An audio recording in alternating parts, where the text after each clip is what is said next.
उपस्थित सभी सेवक, बाल मित्र, कार्यकर्ता सभी को मेरा नमस्कार। नमस्कार।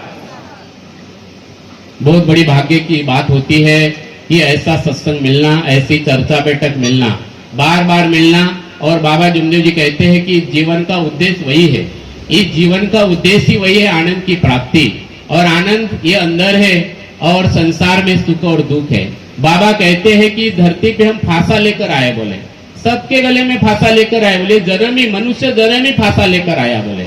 और इसलिए हमारा जीवन भगवान के कारण, भगवान के सिवा तैर नहीं सकता, बोले। भगवान का हमारे जीवन में होना बहुत जरूरी है, बोले, क्योंकि जन्म उसने दिया और मृत्यु भी वही देने वाला है, बोले। तो इस बीच में जीवन जो जीना है वो हमारे मर्जी से नहीं, तो मरे या जिए भगवत नाम पर, यह ऐसा सत्य तत्व बाबा जुमदेव जी ने हमें दिया है। तो आज योगायोग से मुझे गांव में एक काम था और हमारे बालक भाव की भी एक आज नवे हवन की पत्रिका आई, तो योगायोग आ गया कि मेरा काम हो गया। और मुझे ऐसा लगा कि नागपुर पहुंचने के बजाय यहाँ चर्चा बैठक कर लेते हैं और आगे बढ़ेंगे हम। तो बड़ी भाग्य की बात है और ये जीवन हमें बड़े भाग्य से मिला है। तो ये जीवन जब भाग्य से मिला तो बाबा ने हमें जो तत्व दिया है, पहले दिन मरिए जे भगवत नाम पर। तो मैं जहां रहता हूं मेरे कॉलोनी में एक परिवार में डेथ हुई। तो डेथ होने के बाद आपको पता है कि नेक्स्ट डे उसकी जब मैयत निकलती है तो हमारे शहर में, वैसे मैयत में बहुत कम लोग रहते हैं, जहाँ बड़े बड़े लोगों की मैयत होती है। हमारे मार्ग में भी तो बहुत सारे लोग रहते हैं। किसी मार्गदर्शक जब ये गांव या संसार छोड़ के जाता है तो ऐसा लगता है कि बड़ा आदमी है ना, क्योंकि उनकी निष्काम सेवा होती है, बहुत सारे लोग रोते हैं। तो वैसे वो मैयत में मैं भी गया और मैंने देखा वहां पे कि 20-25 ही लोग थे। आगे में कोई हांडी पकड़ के था, थोड़ा दूर गए तो आजकल तो गाड़ी ही रहती है हमारे यहाँ पे नागपुर में, गाड़ी में बिठा के वो लेके जाते हैं। लेकिन उनके पीछे पीछे मैं भी जा रहा था। वो एक शब्द बोल रहे थे, राम नाम सत्य है, राम नाम सत्य है, राम नाम सत्य है। तो मैं एक जन को पूछा वहां पे कि भाई ये आप किसके लिए बोल रहे हो? ये जो पीछे में लोग जा रहे हैं इनके लिए बोल रहे हैं कि जो मरा है उसके लिए बोल रहे हैं? किसके लिए बोल रहे थे वो? बोले जो मरा है ना उसके लिए बोल रहे हैं। तो मैं बोला वो सुन रहा है क्या? राम नाम सत्य है। हाँ, बोले मरने के बाद ही बोलना पड़ता। बोला हमारे गुरुजी ने तो जीते जी बोला मरिए जय भगवत नाम पर। ये दोनों का ताकत एक ही है, राम नाम सत्य है। वो मरने के बाद बोलते हैं और हम रोज बोलते हैं, है ना, बार बार बोलते हैं, मरते दम तक बोलते हैं, जंगल में रहते तब भी बोलते हैं। क्या बोलते हैं? मरिए जय भगवत नाम पर। बाबा हनुमान जी, बाबा हनुमान जी, बाबा हनुमान जी। तो बाबा ने हमें जीते जी मुक्ति का रास्ता बताया। मरने के बाद कौन सुनता है राम नाम सत्य है?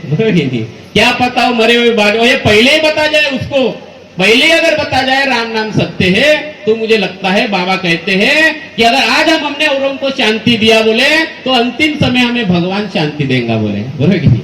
तो आज शांत होना जरूरी है, आज आत्मा तृप्त होना जरूरी है। तो हमारे जो तत्व शब्द नियम है, ये आत्मा तृप्ति के लिए है, ये आत्मा की भूख है, ये आत्मा की भूख है, ये आत्मा की तृप्ति है। और इसलिए इस बैठक में आना चाहिए बार बार कि ये नशा आपको लग जाए। ये चर्चा बैठक नशा है। ये हेडाऊ जी, क्षीरसागर भाऊ, नहीं तो क्या, इनको भी रिटायरमेंट हो गया, इन्होंने आराम करना चाहिए। हमारे तापेश्वर जी वैद्य, इनको इतने काम है, मंडल में भी आज संचालक भी है, वो राजकारण में रहे, लेकिन उनका रस बैठक में, भगवत कार्य में। हमारी यह ठोकर जी है, तो ठोकर जी आप देखो, इनकी इतनी उम्र है, उन्होंने ये उम्र में तो आराम करना चाहिए, उन्होंने अपने बच्चों को अच्छे संस्कार डाले, लेकिन इनको आज भी वो तड़प और नशा लगी इनको। ये बैठक के बिना रह नहीं सकते। डॉक्टर साहब, वो डॉक्टर जरूर है, लेकिन उनको जीवन का असली रास्ता भी पता चला। उनका एक एक शब्द आज जो उन्होंने बोला है वो अमृत है, बिल्कुल अमृत है। और यही असली ज्ञान है। ये जिस दिन समझ जाए तो बाबा कहते हैं कि एक शब्द पे जाग के बोले। बाबा ने, भगवान ने हमें एक सवाल पूछा और एक सवाल पे हम जाग के बोले, एक सवाल पे, और हमने तय किया कि हमारा ईमानी भगवान है, बोले हमारा ईमानी भगवान है। तो बैठक भी एक नशा है, ठीक है ना। ये नशा एक बार लग जाए, ये आत्मा को तृप्त करता है। तो अभी से चर्चा बैठक में जाते जा प्यारे, नहीं तो फिर पछताना है। और खिला पिला कर देह बढ़ाया, ये भी अग्नि में जलाना है। बराबर। राम नाम सत्य है, इसका होने वाला है। तो ये सत्य को पहले ही जान ले। वो सत्य बाबा ने हमें पहले दिन ही बताया, मरिया जय भगवत नाम पर। वो पहले दिन समझा नहीं, इसलिए बैठक दिया कि बार बार जाएंगे, एक दिन तो मौका मिलेगा, एक दिन तो आत्मा जाग जाएगी। आत्मा जागना आत्मा जागना मतलब पहले दिन जो वचन दिया उस सत्य को समझने के बराबर है। मरे या जे भगवत नाम पर, मरो मरो सब कोई कहे, मरना न जाने कोई, एक बार ऐसा मरो कि फिर मरना न होई। तो इसके बाद जब हमारी मृत्यु होगी वो शरीर की मृत्यु होगी, क्योंकि हम पहले ही समझ गए मरे या जे भगवत नाम पर, राम नाम सत्य। ये क्या होता है, वो सत्य क्या है, ये बाबा ने सिखाया। रोज हम विनंती प्रार्थना में बोलते हैं, सुबह के विनंती में हमारे मई को मारते हैं और शाम की प्रार्थना में हम वो जो प्रार्थना है जो भगवान को समर्पित होती है वो भगवान को तृप्त करती है। बस हमें हमारे मानव जीवन सजाना है। तो आप जब भवन में जाएंगे तो एक बाजू में लिखना है, लिखा है देश में सत्य खड़ा करना है। आपने देखा ना जहां बाबा की फोटो है, आपने पढ़ा होगा, सभी लोग गए होंगे। तो भवन में, मंदिर में, भवन मानव मंदिर में लिखा है एक साइड में देश में सत्य खड़ा करना है और एक साइड में लिखा है ध्येय। वो सत्य खड़ा वही तभी हो सकता है जब हम मानव मंदिर सजाने के ऊपर काम करेंगे। रोज रोज अपने आप में बदलाव, आज जो है वो कल नहीं, रोज। और इसलिए छोटी छोटी चीजें, हमारी संगति कैसे होना, तो शक्ति के साथ रहना है, फिर शक्ति को साथ में रखना है। इसलिए 3 शब्द बाबा ने दिया कि हमें भगवान के संगति में रहना है। तो हमारी दृष्टि, डॉक्टर मानकर जी ने बताया कि एक लक्ष्य, एक चित्त, एक भगवान। तो ये भी मौका है, तो 2 घंटे की चर्चा बैठक है। हमारे शरीर को, हमारे जो मन है, चित्त है, बुद्धि को है, इसको एक लाइन में लाने का है ना, एक लाइन में लाने का ये सही मौका है। एक लक्ष्य, एक चित्त, एक भगवान। ये चर्चा बैठक को अद्भुत पाठशाला है कि आप डूब जाओ। ये मार्ग डूबने का है, ये मार्ग खोने का है, क्योंकि बाबा कहते कि पाने वाला ही खोएगा और खोने वाला ही पाएगा बोले। तो हम खोएंगे तो बाबा ने इतना भगवान, बड़ा भगवान पाया। तो बाबा का त्याग, जिसे हम महान त्यागी कहते हैं, बाबा को सिर्फ त्यागी नहीं कहते, क्या कहते हैं हम, महान त्यागी। तो महान त्यागी बाबा जुमदेव जी कहते हैं। तो इस सत्य को हमें समझना है। तो ये जो चर्चा बैठक है, तो हमारी संगति कहाँ है ना, किसके साथ है। तो राजा के साथ राज्य करना भी बुरी बात है, न जाने कब रुला दे ना, कितना भी बड़ा पद हो, अगर विचार सही नहीं है, उन्होंने कहा है मानकर जी की विचार शुद्ध होना। क्योंकि बाबा जुमदेव जी कहते हैं, बाबा जुमदेव जी कहते हैं कि मुझ में भगवान, तुझ में भगवान, उसमें भगवान, उसमें भगवान, सब में भगवान है बोले। लेकिन भगवान को पटेंगे नहीं, भगवान को पटेंगे नहीं, पसंद नहीं है, ऐसे विचार नहीं है। भगवान को पटेंगे अगर ऐसे विचार नहीं है तो अधोगति है बोले, गति नहीं मिलेंगी बोले, बराबर। तो जीवन को गति कब मिलेगी, तो अच्छे विचार, शुद्ध विचार, तो परमात्मा को और मरे जय भगवान नाम पर। तो बाबा कहते हैं कि जब सेवक की दृष्टि भगवान के ऊपर होती है बोले, और भगवान की दृष्टि तब सेवक के ऊपर होती है, और तब दुष्ट बुद्धि का नाश होता है बोले, दुष्ट बुद्धि का नाश होता है और फिर विचार शुद्ध होते हैं बोले। ये बाबा का मार्गदर्शन है। तो बाबा का मार्गदर्शन में वही समझा रहा है। और ये विचार अच्छे होने के लिए हमें अच्छी संगति, इसलिए राजा के साथ कितना भी बड़ा पद क्यों न हो, कितना भी बड़ा किसी के पास धन क्यों न हो, है ना, बड़ा राजा क्यों न हो, राजा के साथ भी राज्य करना बुरी बात है, न जाने कब रुला दे। लेकिन अच्छे सेवक के साथ, अच्छे सत्संग में जाने वाले, भगवान से संबंधित सेवक के साथ भीख मांगना भी अच्छी बात है, न जाने कब भगवान से मिला दे, बरोबर नहीं, कब भगवान से मिला दे। और इसलिए हमें ये चस्का लगाना है, याद करना है बार बार। और डॉक्टर मानकर साहब ने बहुत सारे सब्जेक्ट को उन्होंने छेड़ा है, तत्व शब्द नियम को लेकर काफी अच्छे विचार उन्होंने रखा है। मैं आपसे और आपको और भी बहुत सारा मार्गदर्शन आज मिलने वाला है, क्योंकि वो तमाम लोग हैं जो भगवान को समझते, इस मार्ग को समझते, जिन्होंने अपना पूरा जीवन भगवान से संबंधित बनने के लिए, मानव मंदिर सजाने के लिए बिताया है। तो मैं आप सभी से निवेदन करता हूँ, ये मार्ग जो है गृहस्थी वाला मार्ग है ना, ये अद्भुत मार्ग है। ये पूरे युगों में ऐसा युग, ये मार्ग हमें मिला है गृहस्थी में रहकर। जिन जिन लोगों ने भगवान प्राप्ति किए हैं, चाहे किसी का धर्म का संस्थापक हो, चाहे गौतम बुद्ध हो, महावीर जी हो, कोई भी ले लो, उन्हें उस सत्य को समझने के लिए संसार छोड़ना पड़ा, परिवार छोड़ना पड़ा। और गौतम बुद्ध को भी अपने बीबी के सवाल का जवाब देना नहीं आया, है ना, सवाल जवाब, सारे संसार के सवाल का जवाब उन्होंने दे दिया, लेकिन पत्नी का जवाब नहीं दे पाया, क्योंकि जिस सत्य को ढूंढने के लिए वो गए, उनकी पत्नी उनको कहती है, जब वो काफी सालों के बाद, 6 साल के बाद जब उनको मिलने आए, तो वो कहते हैं कि आप जो सत्य को जानना चाहते थे, क्या उस सत्य को आप परिवार में रहकर नहीं जान सकते थे? आप उस सत्य को परिवार में रहकर नहीं जान सकते थे, उसका जवाब उनके पास में नहीं था। मेरे प्यारे सेवक भाई बहनों, इस मार्ग की अपार शक्ति को, जिस शक्ति को बाबा ने पूरे ब्रह्मांड में एक आंख में रूप में देखा, एक आंख में पूरा ब्रह्मांड देखा, उस अपार शक्ति को बाबा ने हर नर नारी के आत्मा में देखा। और बाबा जुमदेव जी बड़ी सुंदर बात कहते हैं यहाँ पे कि हम हर नर नारी के आत्मा में भगवान की सेवा करते हैं। ये संसार में बड़ी अद्भुत बात है, ये अद्भुत बात है। बाबा के मुख कमल से निकला हुआ शब्द साक्षात परमात्मा का है। बाबा कहते हैं कि हम हर नर नारी के आत्मा में परमात्मा की सेवा करते हैं। भगवान ने बाबा को मानव को जगाने के लिए भेजा है, बोले क्योंकि युग परिवर्तन का समय है और आज घनघोर अंधकार है, कलयुग का एक अधोगति का काल है, अभी अंतिम समय। आपने इप्स्टीन फाइल सुना होगा, छोटी छोटी बच्चियों के ऊपर बलात्कार करके उनको गर्भधारणा करके उन छोटे बालकों को भूंज के वो तमाम लोग खा रहे हैं, जिसमें बड़े बड़े ज्ञानी जिनको समाज अपना आदर्श समझता है, ऐसी इप्स्टीन फाइल जो देश में चर्चा चल रही है। अभी 8 दिन से युद्ध चल रहा है तो इप्स्टीन फाइल बंद हो गई अभी, ठीक है ना।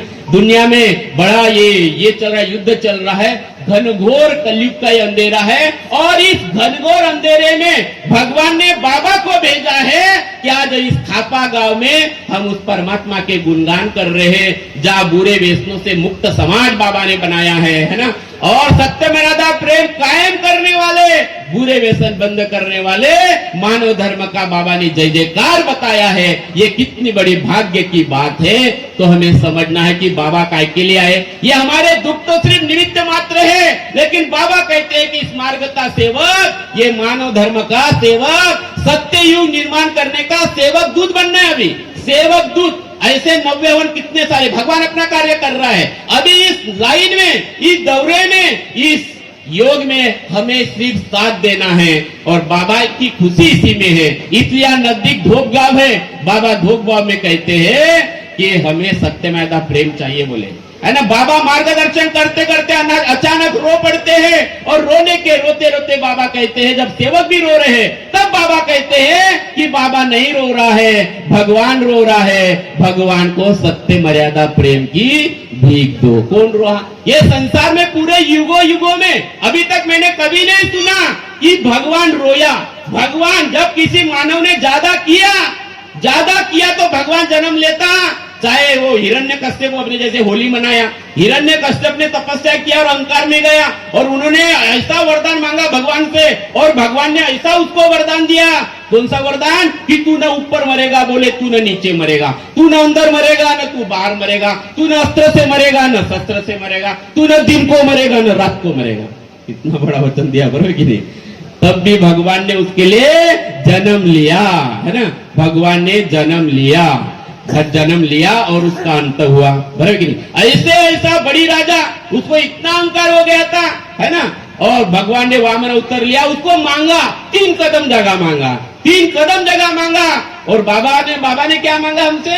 बाबा के मुख कमल से भगवान ने क्या मांगा? धोप गांव में सत्य मर्यादा प्रेम। तो बाबा भगवान भिखारी बन गया और सेवकों को दाता बना दिया। भाई दो हमको, झोली पहन के बाबा झोली आगे करके सत्य मर्यादा प्रेम दो, सत्य मर्यादा प्रेम दो, सत्य मर्यादा प्रेम दो। उपस्थित सब सेवकों ने बाबा को सत्य मर्यादा प्रेम का वचन दिया।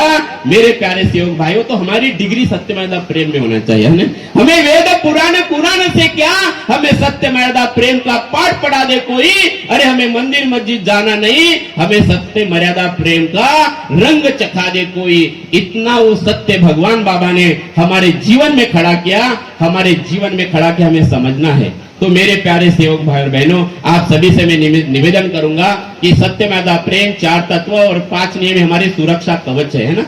ये सुरक्षा कवच है जहाँ सेवक देवादी बनता है, जहाँ सेवक शराबी आदमी से रिश्तेदारी क्या, दूर दूर का कोई संबंध नहीं, सादा रिश्तेदार क्यों न हो, हमारा मित्र क्यों न हो, उस शराबी का हमें संगत क्या, उसका कोई व्यवहार हमको पसंद नहीं, भगवान को पसंद नहीं, बाबा को पसंद नहीं। और इसलिए बुरे व्यसनों से मुक्त समाज जो बाबा ने हमें किया है, तो सावधान होना है, जागरूक रहने का मार्ग है। बाबा ने अंतिम समय तक कहा है कि हम सेवक को जगाने के लिए है, तो उठ जाग मुसाफिर भोर भई, अब रहन कहाँ तू सोवत है, जो सोवत है सो खोवत है और जो जागत है सो पावत है। तो मेरे प्यारे सेवक भाई बहनों, ये मौका है आज खापा गांव का कि जाग जाए हम लोग, बराबर कि नहीं? जागना है, मानकर साहब ने बोला, समझना चाहिए। एक बार जाग गए तो समझ में आएगा कि मेरा भगवान, कितनी स्पष्टता से बाबा ने बोला कि आपको मेरे पास आकर गर्दी करने की जरूरत नहीं, तुम्हारा भगवान तुम्हारे पास है। इतनी स्पष्टता से संसार पे किसी भी महात्मा ने नहीं बताया। अभी मैं कल एक वीडियो सुन रहा था, जो भगवान की पूरी कवि कुंडलियां जानता है, वो उसको क्या बीमारी है सब जानता है, वो भी बोल रहा है कि बोले, अरे कल बोलते चंद्र ग्रहण का, बोलते चंद्र ग्रहण है तो अभी हम बोले आश्रम से बाहर नहीं निकलेंगे, भजन पूजन करेंगे, बोले है ना। वो भी डर रहा है। बालक जिन्होंने हमारा, वो तुम्हारे कौन से महाराज जिन्होंने हमारा विरोध किया था ना, वो उनका वीडियो चल रहा है, किसी सेवक ने मुझे डाला था, वो कह रहा है उसमें कि बोले ग्रहण लग रहा है, अभी हम बाहर नहीं जाएंगे, हम सुबह से भजन पूजन करेंगे, क्योंकि नियम है बोले ग्रहण में बाहर निकलना नहीं। और हमको ना ग्रहण लगता है, ना ठोका लगता है, ना किसी के आके लगते। पहले बाहर वाले लोग खाना भी खाए तो मैंने नजर लागल, मैंने भाई अंदर जाऊं खा, मैंने तो बरोबर किती ना हमें किसी की नजर लगती, ना ठोका लगता, ना ग्रहण लगता। इतना ओपन भगवान, इतना ओपन भगवान बाबा जुमदेव जी ने हम सबके पास में दिया है। हमें थोड़ा सा चिंतन करना है, समझना है, अपने आप को ही समझना है, और किसी को नहीं समझना है। न पति को पत्नी को समझना है, न पति को पत्नी को समझाना है, खुद को ही समझना है। और हम सब लोग ये मुक्ति का मार्ग है, इसके उद्देश्य को समझना है। जीते जी मुक्ति का मार्ग है, तो आप सबको समझना है, बड़ा अद्भुत मार्ग है। और इसका एक ही रास्ता है, जब भी मौका मिले चर्चा बैठक में जाओ। लेकिन जब चर्चा बैठक में जाओ तो डॉक्टर मानकर जी ने कहा कि एक लक्ष्य, एक चित्त, एक भगवान, ऐसी नशे आपको लग जाएंगी जैसे शराबी को रखती है ना। कल आपने होली खेला होगा, लोग हर साल होली मनाएंगे, लोग हर साल होली। और हमारे नागपुर में तो मैंने ऐसे के वीडियो देखा अभी फेसबुक में, ऐसा कलर लगाते हैं, ऐसा कलर कि वो महीना महीना निकलते नहीं, कीचड़ में फेंकते हैं, कपड़े उतारते हैं, कपड़े फेंकते हैं, और ऐसी होली खेलते हैं। गंदी गंदी गालियां की जो जीवन में कभी गालियां नहीं दी होंगी, ऐसे गालियां, इसको क्या होली कहते हैं? लेकिन बाबा ने हमें सत्यमादा प्रेम की रंग की होली दी है, बराबर नहीं? तत्व शब्द नियम की होली दी है। काफी सेवक है, हमारे सेवक भी होली खेलते, लेकिन कैसे खेलते? यहाँ अभी हिड़ा वो भी है, ये सेवक के घर में जाते हैं, बढ़िया गुलाल लगाते हैं, जयघोष करते हैं, प्रणाम करते हैं। ये प्रेम की होली, ये सत्यवादा प्रेम की होली, ये मानव धर्म की असली पहचान है। तो मेरे प्यारे सेवक भाई बहनों, उत्सव कैसे मनाना, इस देश में ईमान कैसे खड़ा करना, हर सेवक के माध्यम से वो कार्य हो रहा है। परम पूज्य परमात्मा एक सेवक मंडल के माध्यम से वो कार्य हो रहा है। हमें समझना है, एक बार आप समझे तो सत्य समझना आपको आसान हो जाएगा। कि आपके आत्मबोल, आपकी अंतरात्मा की आवाज आपको आएगी। ये सच्चा आत्म अनुभव और आत्म बोल है। आपको और किसी के आत्म बोल में जाकर डरना नहीं है। डराने वाला डर लगता है ना, अरे बाबा आले, अंगात बाबा आले, बरोबर? ती तोंडात पान खात्या, बाबा हनुमान जी, अच्छा, अरे क्या ही नाटक कर रहे भगवान के नाम से, कहाँ जाओगे तू? कैसी कितनी, इतना बुरा लगता है ये सब सुन के, इतना बुरा लगता है हमको। सही में हम कहाँ जा रहे हैं? और इसमें उनकी गलती नहीं है, उनमें उनकी गलती नहीं है, क्योंकि हम लोग जाते हैं, उनका धंधा चलता है। आप क्यों जाते हो? और जाते हो तो फिर मंडल का नेतृत्व करो, आप सत्य बताओ। अभी मैंने लीलारे गुरुजी ये प्रोग्राम में उनको बुलाया था, तो हमने बोला कि आप जाओ और मंडल का महत्व समझाओ। मैं, आप तो सब मंडल के सेवक हैं, आपको मंडल का महत्व बताने की जरूरत नहीं, उन लोगों को बताना चाहिए, क्योंकि वो बेचारे दुखी थे, वो दुखी थे। और भगवान वो पर इस मार्ग का, किसी सेवक ने बोला था मुझे, दूसरे संस्था वाले ने, अरे धांडे जी बोले फिर उनके दुख दूर की होते, आप मंडल मंडल बोलते हैं। मैं बोला अच्छी बात है, बाबा का भगवान ओपन है, बांध के नहीं है ना, इसलिए होता तुम अपनी विनंती बनाओ, दूसरी विनंती बनाओ मुसलमान वाली, वो दूसरी आरती ले लो आप, और फिर उनके दूर दूर करके दिखाओ, बराबर के लिए। अरे भाई तुम उनका करो ना, बाबा का क्यों करते हो? तो मेरा ये कहना है कि ओपन मार्ग है, ये ओपन मार्ग है, और जो जो मरने का वचन देगा दूर दूर होगा। तो मेरी आपसे निवेदन है कि ऐसे स्टेज पर मंडल अभी हमें आदेश देता है, वैद्य जी बच्चे, हम आपको बताने की जरूरत नहीं, आप मंडल की हो, हमें उनके स्टेज पे जाना है। चाहे वो मेयर बाबूजी का प्रोग्राम रहे, आश्रम का प्रोग्राम रहे, पालोर आश्रम का रहे, और वो नगर धन में 3 संस्था, हम वहां जाएंगे और हम बोलेंगे कि आप मंडल से जुड़ो, क्योंकि बेचारे दुखी थे, उनको मालूम ही नहीं मंडल क्या है, उनको तो जैसे होता वैसे कर रहे हैं। और हम आपको प्रोसीजर बताएंगे। और तापेश्वर वैद्य जी ये ओपन माइंडेड है, मैं काफी सालों से इनको जानता हूँ। ये नागपुर में थे ना, तब मैं इनके बच्चों को पढ़ाने के लिए इनके वहां पे जाता थे, सभापति थे तब। मैं काफी सालों से मैं इनको जानता हूँ। ओपन माइंडेड लोगों की जरूरत है, और मैं गारंटी के साथ कहता हूँ सारे संस्था वाले लोग इधर आएंगे क्योंकि मंडल एक शक्ति है और ये व्यक्ति नहीं है। व्यवस्थापन वो 5 साल लोग करेंगे और ये बदलते जाएंगे, लेकिन उनकी किसी भी संस्था में ऐसी व्यवस्था नहीं है। वो एक ही राजा है और आपके ऊपर राज करना चाहते हैं, चाहे वो उगम स्थान हुआ तो उगम स्थान। मुझे सेवक ने किसी ने पूछा मुझे धांडे जी बताया, बोले भगवान का उगम स्थान कहाँ है। मैंने बोला भगवान का उगम स्थान बाबा का हृदय है, बराबर कि नहीं। भगवान का उनको लगा कि मैं टिमकी पेड़ बोलूंगा, बोला टिमकी पेड़ निवास स्थान है। अगर मेरे गांव में बाबा का जन्म होता तो बाबा का निवास स्थान पालोरा होता मेरा गांव, बराबर कि नहीं। उनका टिमकी पेड़ है इसलिए निवास स्थान है, भगवान का उगम स्थान बाबा का हृदय है। इसलिए तो बाबा ने कहा कि तुम्हारा भगवान तुम्हारे पास है, ये जो हृदय है ये भगवान का है और किसी का नहीं है। इसीलिए हमारे हृदय में होना सिर्फ मरे या जे भगवत नाम पर, मरे या जे भगवत नाम पर। इस सत्य को समझ ले। जाते जाते मैं इतना ही कहूंगा, अरे बोतल पर बोतल पीने से क्या फायदा, रात को पीली सवेरे उतर जाएंगी। अरे तू मेरे बाबा ने दिव्य तत्व शब्द नियम की हरी रस की प्यालियां पी ले तो तेरी सारी जिंदगी सुधर जाएगी, सुधर जाएगी, सुधर जाएगी। ऐसा माय खाने का रस है। इतना ही बोलकर मैं अपने वाणी को विराम देता हूं। धन्यवाद। नमस्कार, नमस्कार।